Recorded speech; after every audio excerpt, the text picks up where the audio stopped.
জামায়াত ইসলামের সঙ্গে কোনো ধরনের জোট বা আসন সমঝোতা করলে জাতীয় নাগরিক পার্টিকে চড়া মূল্য দিতে হবে বলে হুঁশিয়ারি দিয়েছেন দলটির জ্যেষ্ঠ যুগ্ম আহ্বায়ক সামান্তা শারমিন। আজ রোববার ২৮ ডিসেম্বর নিজের ভেরিফাইড ফেসবুক অ্যাকাউন্টে দেওয়া এক পোস্টে তিনি এই কড়া সতর্কতা জানান। সম্প্রতি রাজনৈতিক অঙ্গনে এনসিপি ও জামায়াত ইসলামের মধ্যে জোট গঠনের গুঞ্জন নিয়ে ব্যাপক আলোচনা সমালোচনা চলছে।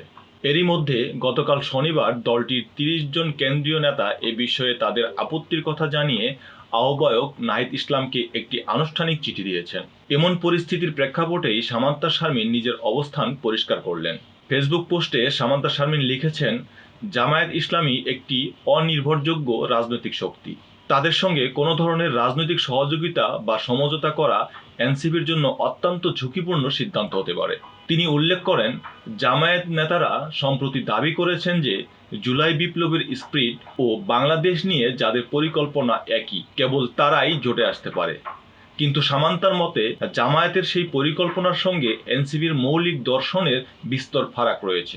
এনসিপির এই নেত্রী আরও বলেন, এনসিপির মূল ভিত্তি হল রাষ্ট্র সংস্কার, ন্যায় বিচার এবং গণপরিষদের মাধ্যমে সেকেন্ড রিপাবলিক বা দ্বিতীয় প্রজাতন্ত্র প্রতিষ্ঠা করা।